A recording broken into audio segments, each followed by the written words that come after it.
Circular system. So, last time आपण hexadecimal system आणि circular system बघितली आणि त्याचा एक थेरमचं स्टेटमेंट लिहिलं होतं. त्याच्या आधी आपण एक डिग्री मेजरमेंटमध्ये छोटे छोटे पार्ट्स कसे तयार होतात हे आपण बघत होतो. छोटे छोटे पार्ट्स म्हणजे कोणते कोणते पार्ट्स बघत होते. 1 revolution is equals to 360 degree. Thus 1 revolution divided in equally 360 parts. सारख्या 360 भागांमध्ये त्याला काय केलं होतं, डिवाइड केलं होतं. बरोबर. त्याला आपण काय म्हणायचो, 1 रिव्होल्यूशन म्हणायचो. मग त्या 360 भागांपैकी एक भाग घेतला तर तो किती असायचा, 1 डिग्री 360 मधला एक भाग. मग तो 360 मधला एक भाग घेतला तर त्याला परत किती सारख्या भागांमध्ये डिवाइड केले, 60 भागांमध्ये. किती भागांमध्ये डिवाइड केले, 60 भागांमध्ये. मग ते 60 भाग म्हणजे किती, 60 मिनिट्स. बरोबर ना. 1 degree is equals to 60 minutes. बरोबर. मग 60 मिनिट्स परत 60 भागांमध्ये डिवाइड केलं, त्याच्यातला परत एक भाग उचलला, 1 60 मिनिट्स मधून एक उचलला ना, म्हणजे 1 minute. Okay, then 1 minute is again divided in 60 equal parts, and then 60 equal parts are 60 seconds. ते 60 seconds होते. बरोबर ना. ही होती माझी हेक्साडेसिमल सिस्टीम. मोठा होता degree, minute and then seconds. बरोबर ना. Now and then next system is a circular system. नावाप्रमाणे घेतलं तर लवकर कळेल. युनिट काय त्याच्यात,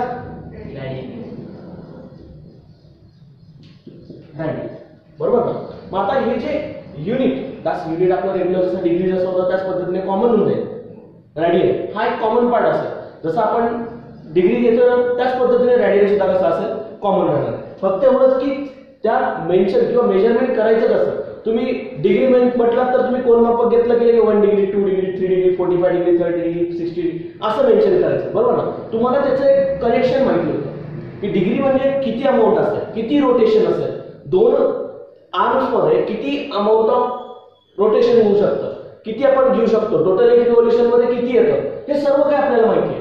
बरोबर ना. पण रेडियन मध्ये त्याची डेफिनेशन आपल्याला इथे प्रिपेअर करायची, तयार करायची. बरोबर ना. मग रेडियन म्हटला तर त्या ठिकाणी आपल्याला एक सर्कल कन्फर्म राहणार. कारण सर्कल कन्फर्म राहणार आर रेडियस. लक्षात घ्या, मी आर रेडियस म्हणजे फक्त रेडियस मेन्शन करतोय, बाकीचं अजून मेन्शन केलेलं नाही. मी आर रेडियसचं काय केलं, एक सर्कल ड्रॉ केलं. There is a R radius circle. बरोबर. Now just you know about the arc length, arc area of sector. तुम्हाला दोन गोष्टी माहिती आहेत ना. एक म्हणजे आर्क, त्याला आपण मराठीत काय म्हणतो, कंस. लक्षात घ्या, कंस म्हणतो. बरोबर ना. म्हणजे कंस म्हणजे कोण असतो आणि एरिया ऑफ सेक्टर म्हणजे कोण असतो. दोघांमध्ये फरक आहे ना, दोघांमध्ये फरक आहे. कंस म्हटला तर जो सर्कम्फरन्स आहे त्याचा एक तुकडा. सर्कम्फरन्स, आता सर्कलचा सर्वात मोठा आर्क कोण असेल, सर्कलचा सर्वात मोठा आर्क, सर्कलचा सर्वात मोठा आर्क हा त्याचा सर्कम्फरन्स असतो ना. तर आपण सर्कम्फरन्सचा तुकडा घेतला किंवा पूर्ण जरी घेतला सर्कम्फरन्स तरी चालतो. बरोबर ना. कारण पूर्ण सर्कम्फरन्सच चालेल आर्क म्हणून, तोही चालू शकेल. सर्वात मोठा आर्क कोण असेल, सर्कम्फरन्स असू शकेल. बरोबर ना. म्हणजे पूर्ण एक रिव्होल्यूशन आहे, एक रिव्होल्यूशन आहे. बरोबर ना. मग सेक्टर, एरिया ऑफ सेक्टर म्हणजे काय, area of sector, what do you mean by area of sector. Pizza खाल्लाय, पिझ्झामध्ये असे तुकडे असतात बघा, गोल गोल. बरोबर ना. त्याचे गोल गोल तुकडे असतात. फॉर एक्झाम्पल आपण आर्क घेतला, त्या आर्कने जेवढा एरिया कव्हर केलेला असेल, suppose that there is an arc, एक तुकडा घेतला, आर्क कंस घेतला. बरोबर. हे डिस्टन्स किती असेल, रेडियस आहे ऑब्वियसली. ओके, रेडियस आहे. बरोबर. दासोनीचा आर्क हा काय माझा आर आहे, याला नाव दिलं ए बी, हा माझा सेंटर. ओके, त्याला मी सेंटर म्हटलं. म्हणजे हा जो एरिया असतो, हा एरिया म्हणजे माझा एरिया ऑफ सेक्टर, की जो आर्क ए बी ने काय केलाय, कव्हर केलाय, which subtended at the centre of that circle. या सेंटरमुळे जो आर्क तयार झाला, या दोघं आर्म्समुळे ओ आणि ओबी मुळे जो आर्क तयार झाला आणि त्या आर्कने कव्हर केलेला एरिया म्हणजे एरिया ऑफ सेक्टर. त्याला आपण वर्तुळ पाकळी म्हणू मराठीत म्हटलं तर, बरोबर ना. That's area of sector. म्हणजे त्या कंसमुळे त्या आर्कमुळे आपल्याला एरिया ऑफ सेक्टर मिळाला. आणि definition is related to that arc. ही डेफिनेशन कोणाशी रिलेटेड आहे? आर्कशी रिलेटेड, बरोबर ना. जर जो आर्क घेतलेला आहे, आर्क काय घेतला आपण? आर्क काय घेतला? एबी. तासुनीचा आर्क एबी, बरोबर ना. सर्क्युलर शेप मध्ये असं रोटेट होत चाललाय, बरोबर आहे. आर्क एबी जर त्या सर्कलची रेडियस, जर त्या सर्कलची रेडियस आणि ती आर्क लेंथ सेम असेल तर याच्यातला जो अमाउंट ऑफ रोटेशन असेल ते 1 रेडियन असेल. या दोन आर्म्स मधलं अमाउंट ऑफ रोटेशन जे असेल ते किती असेल? 1 रेडियन. एबी ओबी आणि ओए आणि ओबी मधलं जे अमाउंट ऑफ रोटेशन असेल ते किती असणार आहे? 1 रेडियन. मी फक्त 1 रेडियन मेन्शन करतोय, अजून बाकीचे डिग्रीज जसे आपण मेन्शन करतो तशा मेन्शन केलेल्या नाही. मी फक्त मेन्शन काय केलं? 1 रेडियन म्हणजे किती? 1 रेडियनची डेफिनेशन डिफाइन केली. 1 रेडियनची डेफिनेशन मी काय केली? डिफाइन केली. आता ही 1 रेडियनची डेफिनेशन मी ज्यावेळेला डिफाइन केली त्यावेळेला लक्षात घ्या, डोक्यात एकच ठेवणार, जो ओरिजिन आहे तो माझा व्हर्टेक्स आहे. सॉरी, सेंटर जो आहे तो माझा कोण आहे? व्हर्टेक्स आहे. सर्कलचा सेंटर कोण आहे? माझा व्हर्टेक्स आहे. ओके. मी असं काही कंपनी नाही करत की मग सर्कलवर रेडियस इथेच ठेवणार, तर रेडियस कुठे पण असेल त्यात काही प्रॉब्लेम नाही. पण दुसरा अमाउंट ऑफ रोटेशन ज्यावेळेला मी घेतोय त्यावेळेला जी आर्क लेंथ आहे ती आर्क लेंथ आणि रेडियस जर सेम असेल तरच 1 रेडियन मिळेल, नाहीतर मिळणार नाही. हे लक्षात असू द्या. आणि 1 रेडियनची व्हॅल्यू डिग्रीमध्ये किती आहे तुम्हाला मी नंतर सांगेन, कारण आपल्याला रिलेशन पण तयार करायचं आहे. थेरम जो आहे ना तो थेरमच माझं रिलेशन तयार करून देईल. पण मग लक्षात असू द्या की 1 रेडियनची व्हॅल्यू डिग्रीमध्ये काढत असताना रेडियन काय हा 1 रेडियन जरी म्हटलात ना तर तो जवळपास 57 डिग्रीच्या आसपास आहे. किती? 57 डिग्रीच्या आसपास. आपण 57 डिग्री घेतलं तेव्हा 1 रेडियन कंप्लीट होईल. नियरली 57 पॉइंट समथिंग आहे, मी 57 सांगतो अप्रॉक्सिमेटली. नाव 1 रेडियनची व्हॅल्यू तेवढी, म्हणजे रेडियन काय 1 रेडियन काय एवढा एवढा आहे का? नाही, तो एवढा एवढा नाही, तो खूप मोठा आहे. तुम्ही मेन्शन करत असताना हा खूप मोठा आहे, लक्षात येते ना. म्हणजे ही फक्त डेफिनेशन रेडियनची. मग आपण हळूहळू टप्प्याटप्प्याने त्याला डिफाइन करू, वेगवेगळ्या पद्धतीने काय करू त्याला मेन्शन करू वाटल्यास. नाव रेडियस जर सेम असेल इक्वल टू आर्क लेंथच्या तर आपण त्याला काय म्हणणार? 1 रेडियन. बस ही त्याची डेफिनेशन आहे. आलं लक्षात? लक्षात घ्या, जर मी एवढा एवढा सर्कल काढला छोटासा, हा एक मोठा सर्कल होता, त्याची रेडियस घेतली मी आर, आर्क लेंथ परत आर घेतली, तर याच्यात अमाउंट ऑफ रोटेशन किती? 1 रेडियन. बरं, 1 रेडियन, बरोबर ना. याच्यापेक्षा मोठा सर्कल काढला, परत radius equals to arc length घेतली, याच्यात काय तिघांमध्ये डिफरन्स होता? सर्कल तर लहान मोठा केलाय, बरोबर ना. तुम्हाला सांगा, radian is dependent on radius? रेडियसवर डिपेंडेंट येते का? मग रेडियस कमी झाली म्हणजे रेडियन अँगल कमी झाला. डिग्री म्हणजे जो आपण मेन्शन केला 1 रेडियन, बरोबर ना. रेडियस तुम्ही एवढी एवढी जरी घेतली 1 सेंटीमीटर किंवा 10 सेंटीमीटर जरी घेतली इक्वल टू आर्क लेंथ ठेवली तर तो मेन्शन करताना किती येणार? 1 रेडियन येणार. म्हणजे जो रेडियन अँगल आहे तो इंडिपेंडेंट आहे रेडियसच्या. रेडियसला जर आपण कमी जास्त केलं तर रेडियनवर त्याचा काहीही परिणाम होत नाही. तोच माझा थेरम आहे. That's radian is a constant angle. Radian is a constant angle. आणि अदर स्टेटमेंट पण डिपेंड केलं होतं, radian is independent of the radius of that circle. त्या रेडियसच्या सर्कलच्या रेडियसवर तो डिपेंडेंट येत नाही. म्हणजेच त्याला आपण प्रूव्ह करायचं आहे की रेडियन हा कॉन्स्टंट अँगल आहे, तो कोणावरही डिपेंडेंट येत नाही. लक्षात फक्त त्याला एवढंच लागतं की रेडियस आणि आर्क लेंथ ही सेम पाहिजे, तेव्हा तो 1 रेडियन डिफाइन होतो. हा त्याच्यातला फरक लक्षात घ्या. तुम्ही सर्कल छोटा घ्या मोठा घ्या, त्याच्यापेक्षा मोठा तुम्ही कितीही मोठा सर्कल घ्या, पण जर रेडियस आणि आर्क लेंथ सेम असेल तर आपल्याला 1 रेडियन हा डिफाइन झालाच पाहिजे. आलं लक्षात? म्हणजे रेडियस का डिपेंडेंट नाही कळतंय आता? रेडियसवर का डिपेंडेंट येत नाही? आलं लक्षात? म्हणजे छोट्या मोठ्या सर्कलवर तो असा मेन्शन केला जातो. ओके, नेक्स्ट ही फक्त डेफिनेशन आहे. रेडियन आपण अजून मेन्शन किंवा रिलेशन ज्यावेळेला मी तयार करेन ना, degree to radian, radian to degree, हे सगळ्यात महत्त्वाचं रिलेशन. आलं लक्षात? मग आपण त्यावेळेला त्याच्या रिलेटेड एक्झाम्पल्स बघू. Now there is a theorem आणि डेफिनेशन लक्षात ठेवा.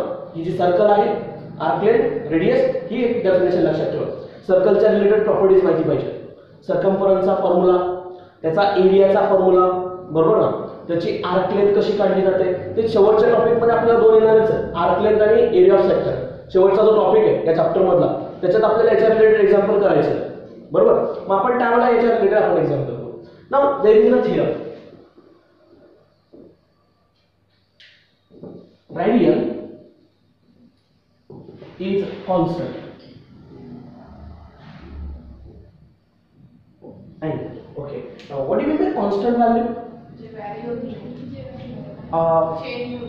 ज्या एक्सप्रेशन मध्ये व्हेरिएबल्स नसतात, ज्या एक्सप्रेशन मध्ये व्हेरिएबल नसतात, जर मी 2 घेतला तर is it constant?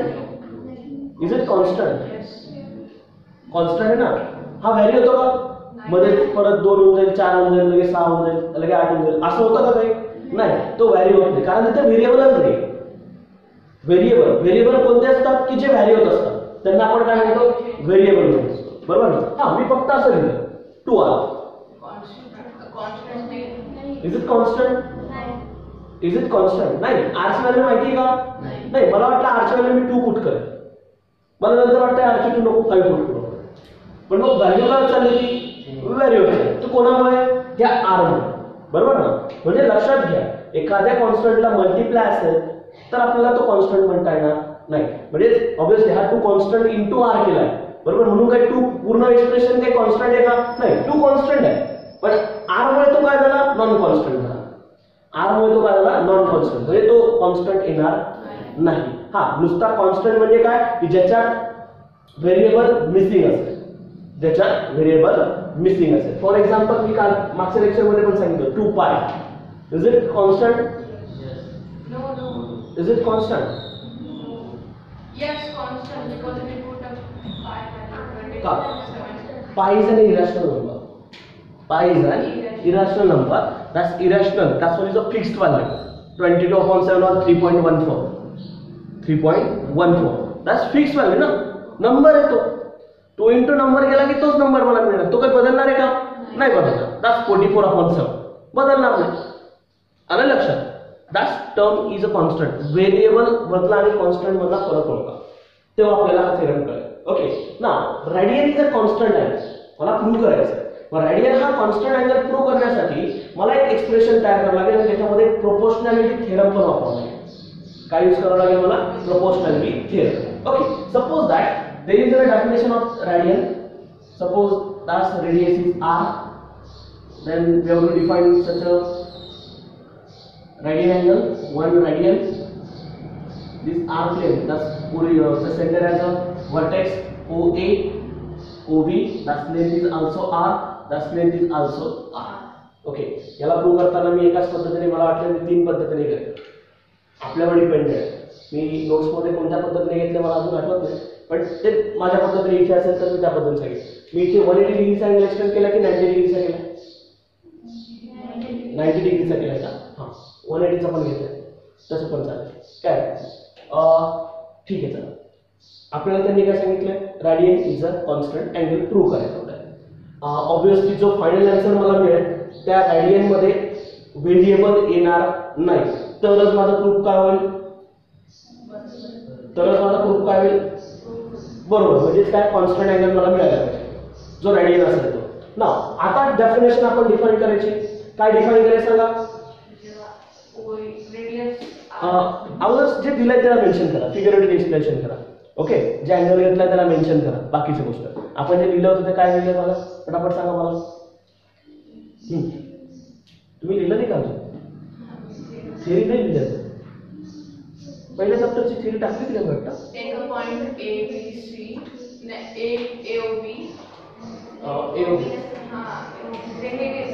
Consider a circle of radius r with center at O.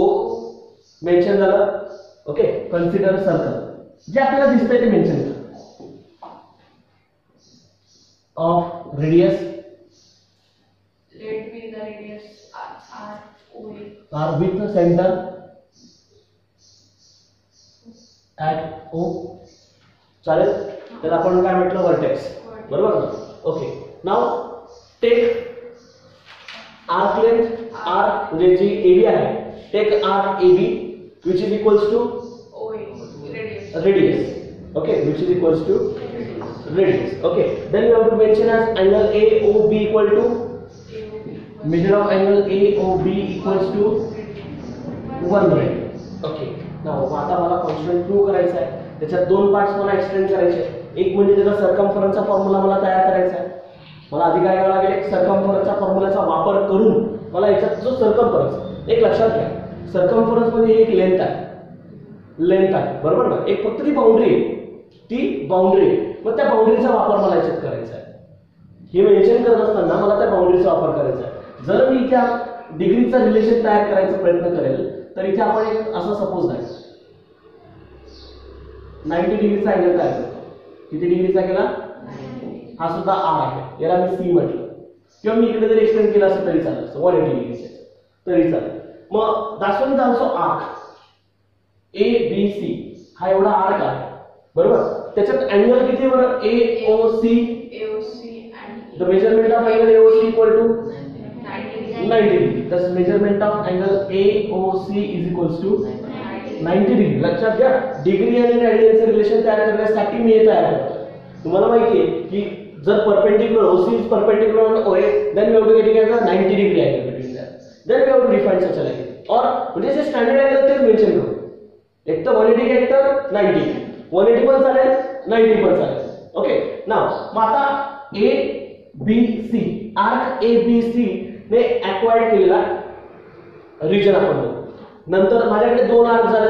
Arc AB ची लेंथ किती? लेंथ R बरोबर ना. Just we have to find the length of arc ABC. मला बाकी कोण राहील आता?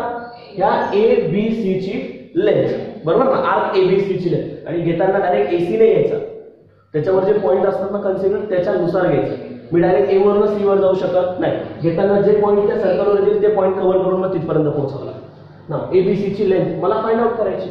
Then how to find it ना. डायरेक्ट पण मिळू शकतो. सर्कमफरन्स मध्ये आपण जर गेलं तर पटकन मिळू शकेल.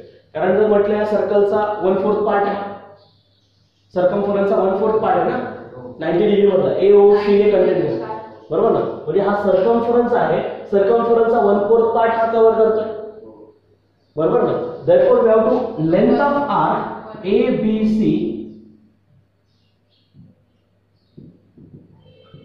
is equals to 2 pi r divided by 4. 2 pi r is circumference चा फॉर्म्युला. डिवाइड बाय 4 काय केलं? हा, डिवाइड बाय 2 केलं असतं तर 180 मध्ये राहिला असता बरोबर ना. म्हणजे हा जो 90 डिग्री त्या ठिकाणी कोण राहिला असता? 180 राहिला असता बरोबर ना. मग लक्षात घ्या, the length of arc ABC equal to 2 pi r. 2 pi r is circumference divided by 4 means 2 pi r चा 1/4. That's length of ABC. Okay, then we have to equals to pi r upon 2. Pi r upon 2. Then there is a proportionality theorem says that proportionality theorem काय सांगतो लक्षात घ्या. बायजेन्स proportionality. मला एक सांगा, जर ही जी length आहे रेडियस वाढली आर्क लेंथ 30 ठेवू. ओके, आर्क लेंथ किंवा आपण जर मेन्शन केलं, जर आपला आर्क लेंथ वाढली तर अँगल वाढेल. जर ही आर्क लेंथ आहे बरोबर ना, आर्क लेंथ वाढल्यानंतर किंवा हा जो AB चा डिस्टन्स जर वाढलं तर ऑब्वियसली हा अँगल वाढतो बरोबर ना. फॉर एक्झाम्पल लाईक हा अँगल आहे बरोबर. जर ह्या दोघांमधला डिस्टन्स वाढला इथून तर इथपर्यंत तर हा अँगल वाढतो बरोबर. या दोघांमधलं डिस्टन्स कमी झालं तर अँगल कमी होतो बरोबर ना. म्हणजे ते एकमेकांच्या काय प्रोपोर्शनल आहे बरोबर ना. प्रोपोर्शनल म्हणजे काय, जर एखादी व्हॅल्यू वाढत असेल तर त्याच्या करस्पॉन्डिंगला कोणी ना कोणीतरी वाढत असते बरोबर. जर एखादी व्हॅल्यू कमी येत असेल त्याच्या करस्पॉन्डिंगला कोणी ना कोणीतरी काहीतरी कमी होत असतं. तसं इथे कोण कमी जास्त होतोय, जर आर्क लेंथ वाढली तर अँगल वाढतोय बरोबर ना. जर आर्क लेंथ कमी झाली तर अँगल कमी होतो. म्हणजे ते दोघं एकमेकांच्या कसे प्रोपोर्शनल आहे, एकमेकांना कसे प्रोपोर्शनल आहे. मग by using proportionality theorem, 10th ला CBSE मध्ये ट्रिग्नोमेट्री मध्ये आहे हाच प्रोपोर्शनॅलिटी थिअरम आहे. बाय युजिंग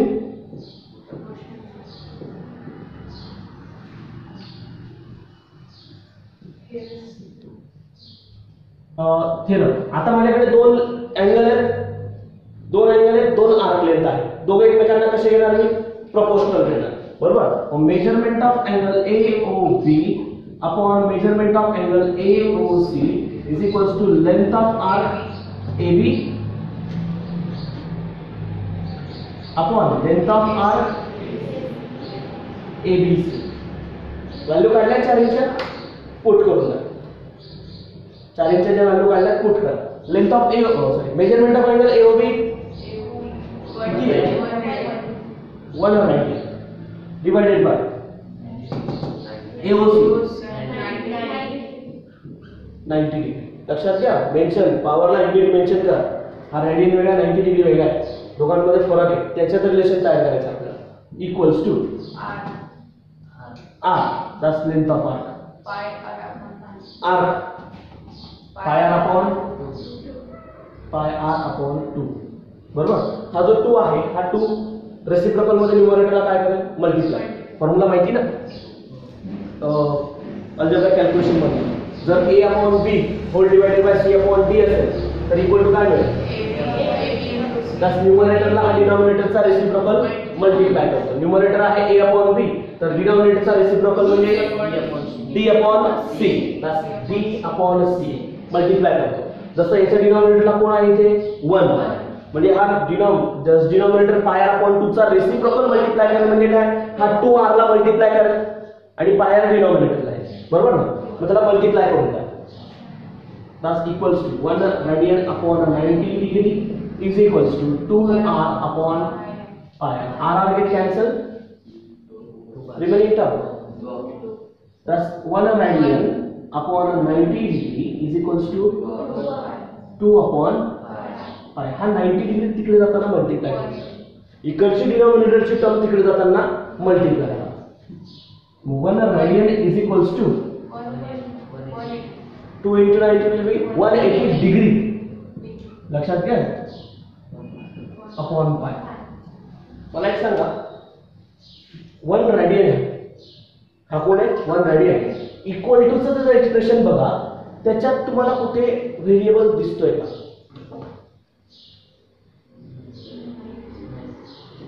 पाय हा तर कॉन्स्टंट आहे. Just 1 radian is equals to जे RHS साइडला जी एक्सप्रेशन आहे त्या एक्सप्रेशन मध्ये व्हेरिएबल आहे का? नाही. जर RHS कॉन्स्टंट असेल तर LHS सुद्धा कॉन्स्टंट आला पाहिजे. 180 अपॉन पाय या एक्सप्रेशन मध्ये कोणताही व्हेरिएबल कंटेंट होत नाही. म्हणून 1 रेडियन हा कॉन्स्टंट अँगल आला. म्हणजे LHS आणि RHS दोघे कॉन्स्टंट आहेत म्हणून 1 रेडियन सुद्धा काय आहे? कॉन्स्टंट आहे. लक्षात येत आहे? बस हेच तर प्रूव्ह करायचं होतं. बघा वाटलं प्रूफ हेच असंच असेल. जर आपण तुम्ही लिहिलेलं असेल तर प्रूफ असंच काहीतरी असेल. आहे का? तुम्ही नोट्स नाही लिहिल्यात आपल्या नोट्स याच्या तुम्ही आपल्या ऍप्लिकेशनवर टाकलेले नोट्स कंटेंट मग सोबत पाहिजेत ना. एक्सप्लेन थेरीच्या वेळेस सोबत लागतील. कारण कसं आहे मी जे एक्सप्लेन करेन मी तुमच्या त्याच्या बेसवर होते ते लक्षात घ्या. पण कळलं काय? रेडियन हा कॉन्स्टंट अँगल काय तर फक्त 2 अँगल 2 आर्क लेंथ व्यवस्थित मेन्शन करायच्या आधी दोघं मेन्शन व्यवस्थित केलेत की त्यानंतर प्रोपोर्शनॅलिटी थेरम वापरायचा. त्यानंतर त्याला प्रूव्ह करायचं. 1 रेडियनची व्हॅल्यू काढायची 180 अपॉन पाय. बरोबर. म्हणजे लक्षात असू द्या की 1 radian is equals to 180 upon pi degree. 180 upon pi degree. एक पॉइंट आता पुढे रिलेशन मधून मिळायला. लक्षात घ्या. इथून पुढचे छोटे छोटे पार्ट महत्त्वाचे आता कारण याच्या बेसवर मला एक्झाम्पल्स घ्यायचे. याच्या बेसवर just we have to define interrelation between radian and degree. ते नंतर द्या आपल्याला वेळ आहे. त्यात ऑलरेडी आहेत आपल्या ऍप्लिकेशनवर आहेत सगळे. नंतर बघा. ओके. 1 रेडियनची व्हॅल्यू पहिला फॉर्म्युला लावा. That's first formula. 1 radian is equals to 180 upon pi degree. 1 रेडियनची व्हॅल्यू ही आली. बरोबर ना? लक्षात घ्या. विचार 1 रेडियनची value 180 upon pi degree. Then how many 1 radian is equals to degrees. Connection दोघांमधलं रिलेशन विचारतो. हा पाय कॉन्स्टंट आहे. बरोबर. हा पाय उचलला त्या बाजूला पाठवून दिला तिकडच्या बाजूला म्हणजे रेडियनला तो काय झाला? मल्टिप्लाय. तो असाही कॉन्स्टंट आहे म्हणजे पाय रेडियन काय? 1 into pi will be 1 into pi is pi बरोबर ना. That's pi radian is equals to 180 degree. Pi radian is equals to 180 degree. म्हणजे लक्षात घ्या पायची value pi radian is equals to 180 degree असेल. ही दुसरी कन्सेप्ट लक्षात घ्या. ही ऑटोमॅटिक मिळतं. ज्यावेळेला मी तुम्हाला एक रिलेशन सांगेन डिग्री टू रेडियनचं कन्वर्जन आणि रेडियनचं डिग्री मधलं कन्वर्जन, दोघांचं ज्यावेळेला कन्वर्जन येईल त्यावेळेला मी याचं कनेक्शन सांगेन. थर्ड, आता जसं आपण लिहिताना याला असं लिहिलं बरोबर 1 radian upon 180 upon pi into 1 degree बरोबर ना. मग त्याला कॉन्स्टंटला बाजूला काढून टाकला आणि 1 डिग्रीला बाजूला काढला. तर हा 180 जो आहे तो इकडच्या बाजूला पाठवून दिला बरोबर. किंवा याच्यात जरी एक्सप्रेशन तयार केलं असतं तरी चाललं असतं. पाय रेडियन इज इक्वल्स टू किती होता 180 इंटू 1 डिग्री असं होता. हा 180 कॉन्स्टंट तिकडे जाताना काय म्हणजे डिवाइड. म्हणजे लिहिताना असं लिहित चालेल का pi upon 180 radian is equals to, जर कोणी विचारलं मग 1 डिग्रीची व्हॅल्यू किती pi upon 180 radian. That's third expression. 1 degree is equals to pi upon 180 radian. हे रिलेशन, हे तीन रिलेशन विसरायचे नाही. तिघ रिलेशन, कारण हे तिघ रिलेशन मला युजफुल आहे. आणि नंतर याच्यातलं एक महत्वाचं कनेक्शन म्हणजे काय, जर तुम्हाला सांगितलं की 45 डिग्री आहे त्याला रॅडियन मध्ये कन्वर्ट करा. रॅडियन मध्ये कन्वर्ट करत असताना लक्षात घ्या डिग्रीचं कन्वर्जन रॅडियन मध्ये करतोय. पण 1 डिग्री म्हणजे किती पाय अपॉन 180 रेडियन. आपल्याला तर 45 डिग्री काढायचं. किती काढायचं 45.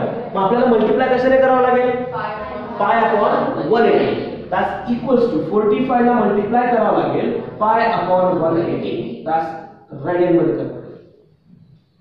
45 डिग्रीला रॅडियन मध्ये कन्वर्ट करण्यासाठी त्याला मल्टिप्लाय करावं लागेल पाय अपॉन 180. Then divide it. बघ द्या सांगा 45 डायरेक्ट जात असेल 45 into 90 just to 90 will be 20 is equals to pi by 4 radian. That's 45 degree is equals to pi by 4 radian. बरोबर ना. जर तुम्हाला सांगितलं रॅडियनचं कन्वर्जन डिग्री मध्ये करा, फॉर एक्झाम्पल 90 डिग्री आहे, 90 डिग्री कन्वर्ट टाइम इनटू आहे ना रॅडियन. चला सांग लक्षात घ्या 90 डिग्रीचं conversion multiply to 90 by pi by 1. That's 90 into pi by कशात कन्वर्ट झाला radian. 0 0 get cancel equals to pi by 2 radian बरोबर. 180 डिग्री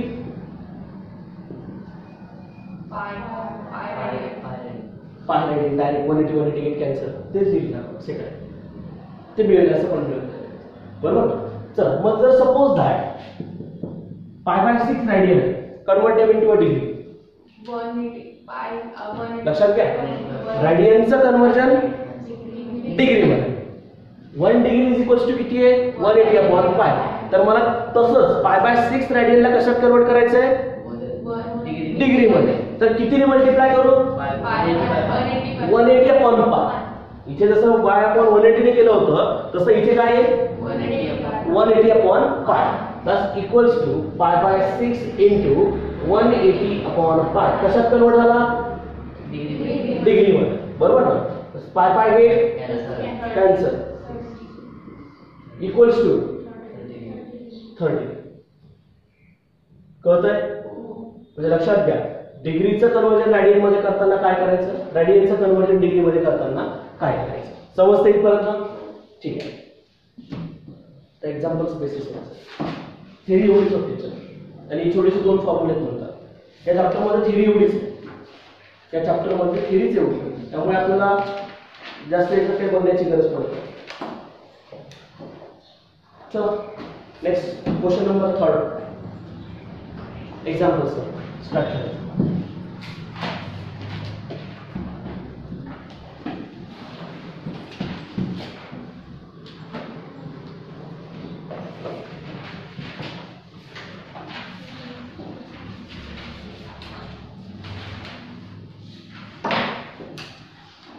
क्वेश्चन नंबर आधी 2 क्वेश्चन असे झाले होते.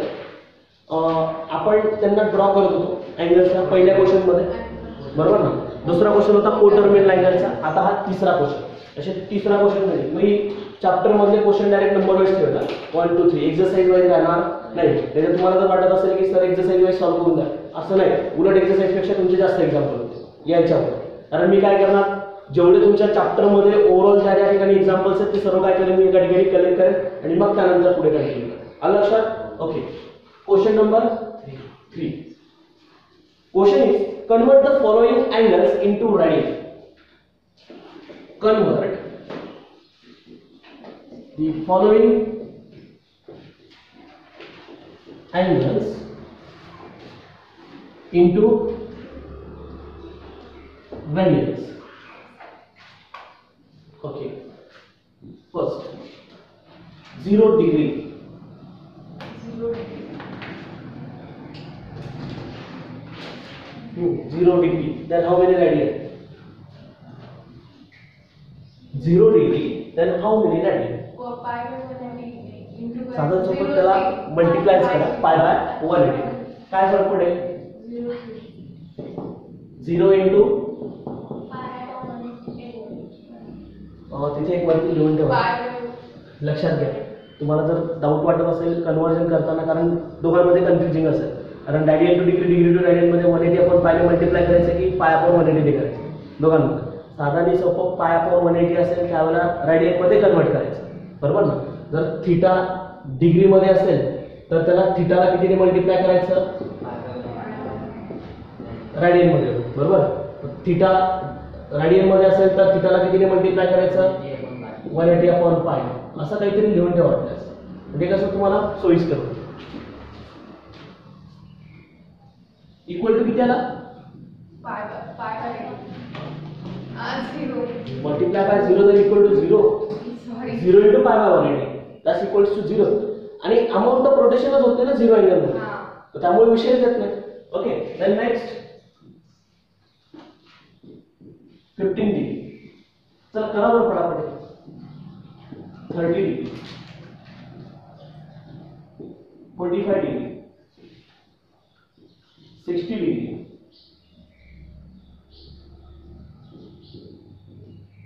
75 degree, 90 degree, 110 degree. Just complete. पटापट करा चला आपले. now just 15 degree. okay, just convert them 15 into pi by 180. okay, radian. चल बाग दिला तर डायरेक्ट देत असाल तर काही प्रॉब्लेम नाही. 15 दुने 30, 30 दुने 60, बरोबर. असं करत करत गेलं की आपल्याला पटकन मिळतं, बरोबर ना. 15 दुने 30, 30 दुने 60, 15 4 चा 60 होतं, बरोबर ना. मग तसं करत करत करत गेलं तर कुठपर्यंत जावं लागेल आपल्याला? 15 12 चा टोटल केलं तर 15 into 12 into 180 येते का? त्यास answer is pi by 12 directly. आणि जर हा डायरेक्ट देता येत नसेल 3 आणे द्या. 15 ला आणि 18 ला जातोय 3 आणे भाग द्या. मला किती येतोय? इथे काय 5 इथं 6 मग परत मग 5 जाईल. इथे 5 इथे 6, बरोबर. 5 पाय अपॉन 60 12 5 ला 60 that's equals to pi by 12. Right. आता तुमच्या कॅल्क्युलेशन बेसिकवर तुम्हाला कॅल्क्युलेशन किती स्पीड द्यायचं त्याच्यावर डिपेंड आहे. Okay. Next 30 that's pi by 180 ready. that's 0 0 get cancel.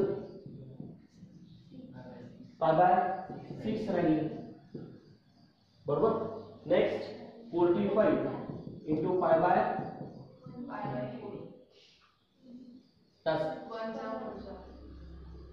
टप्प्याटप्प्याने देत असेल तरी काही प्रॉब्लेम नाही, देऊ शकता.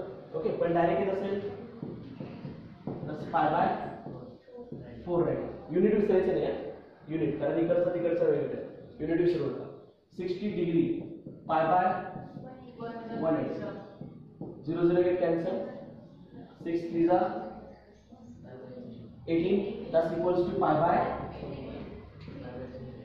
करा सांगा. that's 75 degree. 75 into pi by 180 right. बरोबर. किती ने भाग जाईल दोघांना? 5 ने जाईल नाही ना. इथे 5 आहे युनिट प्लेसला, इथे 0 आहे. 0 आणि 5 जर युनिट प्लेसला असते तर 5 ने डिवाइड होणारच. बरोबर ना. 15 75. बरोबर. चला पुढे अजून इथे 5 ने ना भाग येतो. 180 ला 180 ला 5 ने भाग द्या.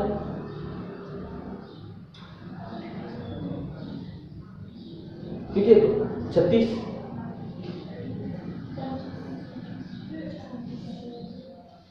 36 येतो का?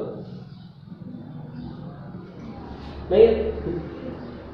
36 जुने 72, 72 जुने 144 अधिक 36 झाले ना 180. 36 येतो ना. 5 ने भाग दिला करून बघा वाटल्यास, भागाकार करा वाटल्यास, काय हरकत नाही. 5 ने भाग दिला पण इथे परत भाग जातोय ना 3 ने. 15 आणि 36 ला परत 3 ने भाग जातोय. हा 5 त्रिक 12 त्रिक ओके. 3 ने दिला इक्वल टू किती येतोय?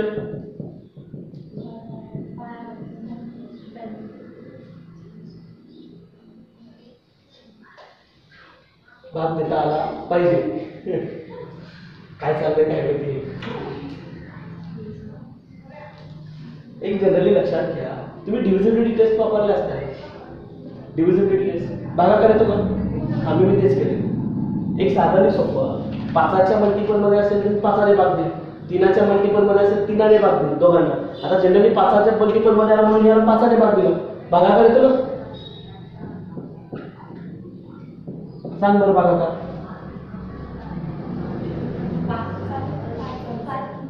हा इथे किती आले? हा 5 वरून झाला. पुढे मग इथे आला का 50. बरोबर. इथे 180 ला परत 5 ने भाग दिला.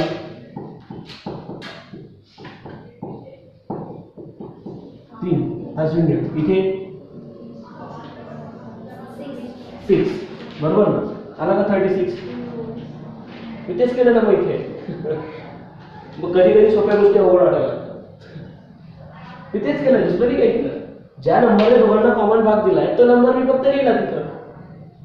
जो क्वोशंट म्हणजे जो भागाकार आलाय तो मी तिथे लिहिला फक्त. एवढंच आहे. हा 90 degree 90 into pi bye 180 90. 0 0 cancel झाला इथेच. इथे डायरेक्ट देता येईल ना. 9 दुने 18 होता. बरोबर का? 9 1 9 9 दुने 18. डायरेक्ट भाग दिला तर काही विषय नाही. पण इथे डायरेक्ट नव्हता देता येत ना. 75 ने 180 ला 75 ने 180 ला जात नव्हता म्हणून इथे 45 ने 180 ला जात होता म्हणून मी डायरेक्ट दिलं. इथे 90 ने डायरेक्ट 180 ला जाऊ शकतो. 90 दुने 180 होता. ते झालं ना मग. पाय बाय 2 रेडी.